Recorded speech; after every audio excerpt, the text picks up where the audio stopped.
gente tá vendo aqui na mesa um desenho. Que é o desenho, para quem já conhece, sabe que isso aqui é o desenho da árvore da vida. Mas para quem não conhece, queria que você respondesse pra gente duas coisas. Primeiro, qual que é a diferença de uma cabala judaica para uma cabala hermética? E o que é a árvore da vida nessa história aí? Então vamos lá, a diferença basicamente é que a cabala judaica veio por Moisés e ela vem pelos judeus. Uhum. E a cabala hermética, como o nome diz, ela veio dos gregos por Hermes. Legal. Então os dois saem do Egito. Uhum. Mas ele acabou se transformando numa religião. Aí normalmente a gente chama o Yair para falar de cabala judaica.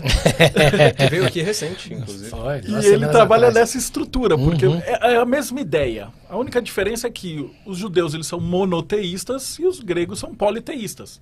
E os gregos têm o teatro. Então, enquanto nos judeus a gente vai falar assim, uma jornada, vamos pensar, sei lá, orgulho. Então, você vai ter uma série de rezas e meditações nos nomes de Deus e tal. Falar, respeitar o mais velho, quem tem mais experiência, tal, tal. E aí você, através da cabala judaica, você medita nos nomes de Deus, nas letras, e você pega esse conhecimento. E na hermética você vai ter o teatro grego. Então você vai ter uma historinha com um final feliz ou triste que vai te dar uma ideia. Né? Eu gosto de contar a história do Ícaro, né? Porque ele estava preso no labirinto, e aí ele tem aquelas asas de cera, ele sai voando. E aí o pai dele fala, não chega perto do sol e tal. Aí o moleque fala, meu pai é idiota, não sabe nada, vou fazer o que eu quero. E aí ele chega perto do sol, derrete a asa, ele cai e morre. Aí você tem que olhar para essa peça e falar, e aí você pega uma moral da história. Então esse aprendizado que a gente tem através do teatro, dos livros, dos filmes, das histórias, de toda essa parada, é o que deu origem à cabala hermética. Então depois ela vai dividir, vai estar junto da alquimia, vai entrar nas ordens iniciáticas, vai para a maçonaria, Rosa Cruz, praticamente tudo que é a ordem iniciática, porque você pega essa estrutura de graus, que é da cabala judaica também, só que você consegue ilustrá-las com rituais. Então você entra na maçonaria, você vai passar por uma iniciação, e aí vai acontecer coisas, e aí você vai andar, e você vai ser vendado e tal, e vai acontecer alguma coisa que vai te trazer uma sensação maior de pertencimento, e aí você vai, como se você colocasse na sua alma, né, um negócio mais profundo. O que eu gosto de dar o exemplo clássico, já tem 20 e poucos anos isso, é o filme Sexto Sentido. Uhum. Que ele tem um segredo iniciático lá. E se você sabe o segredo, o filme não tem graça nenhuma. Mas se você não sabe, você parou ali e putz, e aí no final você tem uma revelação. E aí essas contagens, elas são feitas através de revelações, né?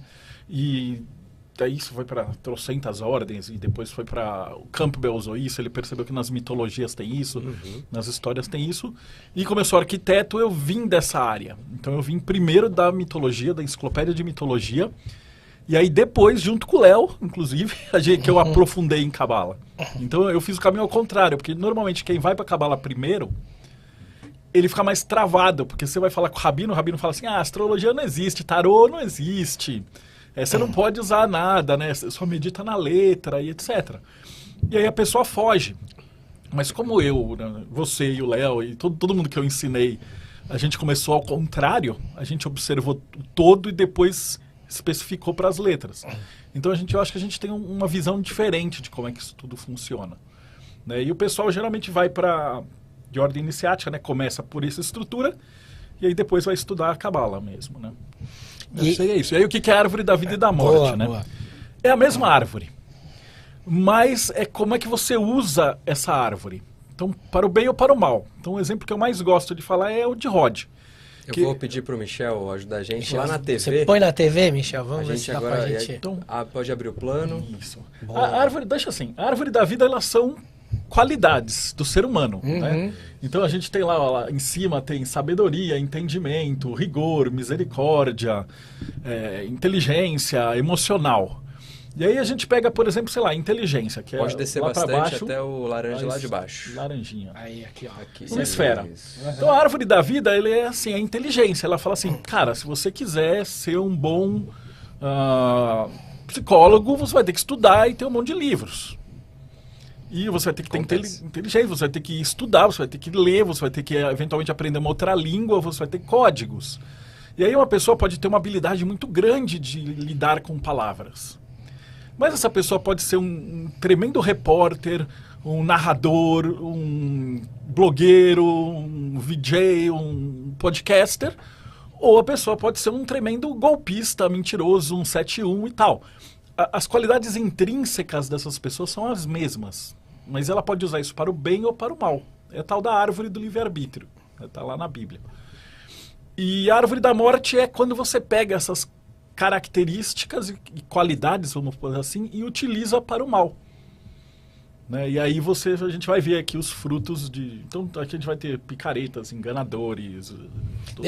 Deixa eu tirar uma dúvida. Violência, droga, tem de tudo na árvore da morte. Tirar uma dúvida com você que a galera sempre tem. Vamos pegar essa esfera que você deu o exemplo aqui de Rod, por exemplo.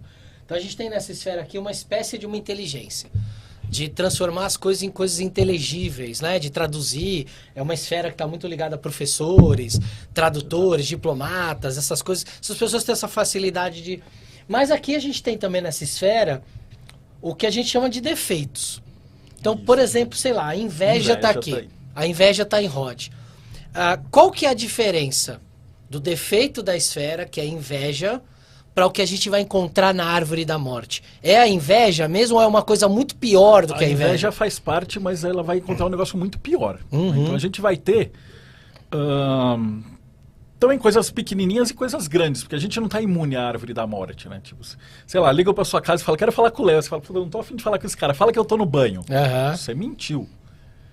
Então você está na árvore da morte, mas você está ali na beiradinha. Uma outra coisa bem diferente é você, tipo, sei lá, inventar que um político, sei lá, tá num caso de escândalo aí, é uma mentira grande que custa o emprego de uma pessoa. Ou custa, num pior caso, a pessoa se mata. Entendeu? Então tem coisas muito horríveis. Você pode manipular a mídia, grandes massas, ou você fazer até, sei lá, campo de concentração. Você pode ir na árvore da morte para coisas muito vis. Né? Então, é o limite de onde você pode ir. Assim como você vai ter exemplos excelentes de caras que ganharam grandes reportagens, grandes matérias, que ajudaram a humanidade, grandes cientistas que descobriram coisas maravilhosas, você tem do lado da maldade, que também é infinito. Então, você tem os dois lados que eles podem ir para extremos muito grandes. Legal. Então a gente tem, nesse ponto de vista todo, uma noção de bem e mal que não é necessariamente relativo. Ela não é relativo, ela seria mais o egoísmo e o altruísmo, né? Tá. Porque o cara que tá, sei lá, a gente vai falar de corrupção, o cara que tá roubando um montão, ele fala assim, se dei bem, tô rico. Pra ele, tipo, roubar os outros é bom. Mas aí a gente vai entrar nesse conceito de moralidade, não tem a ver com lei, mas vai ter a ver mais com uma moralidade da alma mesmo. De você, tipo, não se meter no livre-arbítrio do outro, você não aprisionar os outros, você não atacar os outros, você tem todo um processo. Legal. Né? E aí a própria árvore, ela se explica.